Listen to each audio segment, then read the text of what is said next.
নমস্কাৰ বান্ধৱীসকল, আপোনালোকৰ অনুৰোধমৰ্মে মই মডিউল 1ৰ অন্য এটি প্ৰশ্নৰ উত্তৰ আগবঢ়াইছোঁ। যিহেতু মোক বহুকেইগৰাকী বান্ধৱীয়ে অনুৰোধ কৰিছে যে আমাক মডিউল 1ৰ প্ৰশ্নৰ উত্তৰকেইটা খুব সোনকালে দিব লাগে।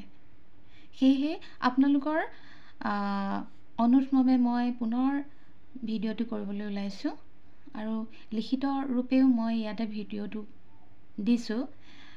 যদি বুজি নাপায় আখৰবিলাক মোৰ কথনৰ পৰা আপোনালোকে বুজি পাব। প্ৰাক ভাষা আৰু সংখ্যা বিকাশৰ বাবে দুটা উদ্ভাৱনীমূলক কাৰ্যকলাপ লিখা। প্ৰশ্নটো আছিলে তেনেধৰণে। এতিয়া আমি প্ৰাক ভাষা আৰু সংখ্যা বিকাশৰ বাবে দুটা উদ্ভাৱনীমূলক কাৰ্যকলাপ কি লিখিম? মই বাছি লৈছোঁ প্ৰাকৃতিক পৰিৱেশ পৰ্যবেক্ষণ।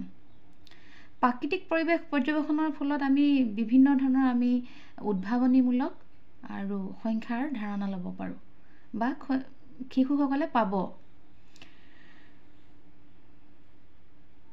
প্ৰাকৃতিক পৰিৱেশ পৰ্যবেক্ষণ বুলি কওঁতে পৰিৱেশত দেখা পোৱা বস্তু, জীৱ জন্তু, চৰাই চিৰিকটি, গাড়ী মটৰ, গছ গছনি, নৈ, বিল, নিজৰা, পকা ঘৰ, কেঁচা ঘৰ, ৰাস্তা, স্কুল, কলেজ, চিকিৎসালয় ইত্যাদি ইত্যাদি বহু ধৰণৰ দেখি পোৱা বস্তুবোৰ যিকোনো বস্তুৰ ওপৰত সুধিব পাৰে আপুনি। যেনে বাছি লোৱা বিষয়টো মই বাছি লৈছোঁ গাড়ী মটৰ। আৰু সদায় আমি প্ৰাকৃতিক পৰিৱেশত দেখি পোৱা বিষয়বোৰ আমি একেদিনাই সকলোখিনি বিষয় সুধি ল'ব নালাগে। যিকোনো এটা বিষয় আমি নিৰ্বাচন কৰি ল'ব লাগে। কিয়নো গোটেই বিষয়খিনি যদি আমি সুধোঁ তেতিয়া সিহঁতৰ অকণমান পাজুল লাগি যাব। সেইকাৰণে আমি এটা বিষয় নিৰ্বাচন কৰি ল'ব লাগে। এতিয়া মই বাছি লোৱা বিষয়টো হৈছে গাড়ী মটৰ। এতিয়া আমি শিশুটিক সুধিম বা সকলোকে সুধিম যে কেইখন গাড়ী আমি দেখা পালোঁ বা মটৰ চাইকেল দেখা পালোঁ। তাৰপিছত গাড়ীৰ চকা কেইটা, গাড়ীত কেইখন দৰ্জা খিৰিকী দেখা পালা, কি পদ্ধতিৰে গাড়ীখন চলি আছিল, চলোৱাৰ অভিনয়তা আমি কৰি দেখুৱাবলৈ ক'ব পাৰোঁ। গাড়ীখনৰ ৰং কেইটা আছিল বা কেনেকুৱা ৰঙৰ গাড়ী দেখিছিলা তেনেকুৱাকৈ সুধিব পাৰোঁ। তাৰপিছত গাড়ীখন ক'ৰ পৰা আহি আছিল, গাঁৱৰে নে গাড়ীখন বাহিৰৰ, তেনেকৈ আমি সুধিব পাৰোঁ। ইত্যাদি ইত্যাদি কথাবোৰ আমি সুধিব পাৰোঁ। ইয়াৰ দ্বাৰা প্ৰাক ভাষা বিকাশ হোৱাৰ লগতে আৰু সংখ্যা বিকাশো হ'ব।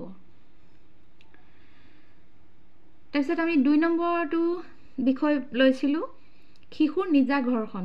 শিশুৰ নিজা ঘৰখনৰ বিষয়ে আমি উদ্ভাৱনীমূলক প্ৰশ্ন সুধিব পাৰোঁ। এই বিষয় দুটা একেদিনাই সুধিব নালাগে। সদায় শিশুক এটা বিষয়ৰ ওপৰত নিৰ্বাচন কৰি শিশুটিক আমি বিকাশসমূহ হ'বৰ কাৰণে আমি এনেধৰণৰ প্ৰস্তুতি ল'ব লাগে বা পদক্ষেপ ল'ব লাগে। এতিয়া নিজা ঘৰখন বুলি কওঁতে তোমাৰ ঘৰ ক'ত, তোমাৰ ঘৰত কেইজন মানুহ আছে, তোমালোকৰ কোনে কোনে কি কৰে, খেতি পথাৰ আছেনে, কোনজন ব্যক্তি কেনেকুৱা দেখিবলৈ, তোমাৰ ককা আইতাই কেনেকৈ খোজ কাঢ়ে, তোমাক ঘৰত কি বুলি মাতে, তোমাৰ গাঁওখনৰ নাম কি, অন্যান্য ধৰণৰ বিষয়ৰ ওপৰত উদ্ভাৱনীমূলক আমি কাৰ্যকলাপ কৰিবলৈ পদক্ষেপ ল'ব পাৰোঁ। আৰু শিশুৱে খুব ভাল পাব। নিজা ঘৰখনৰ বিষয়ে যদি আমি কিছুমান কথা সুধোঁ খুব ভাল পাব। আইতাই ককাই কেনেকৈ খোজ কাঢ়ে বা কেনেকৈ তামোল খায়, কেনেকৈ কথা কয়, ককা আইতাৰ দাঁত কেইটা আছে নাই, অন্যান্য ধৰণৰ আমি উৎসাহিত কৰিবৰ বাবে আমি বিভিন্ন ধৰণৰ তালিকা ল'ব লাগিব।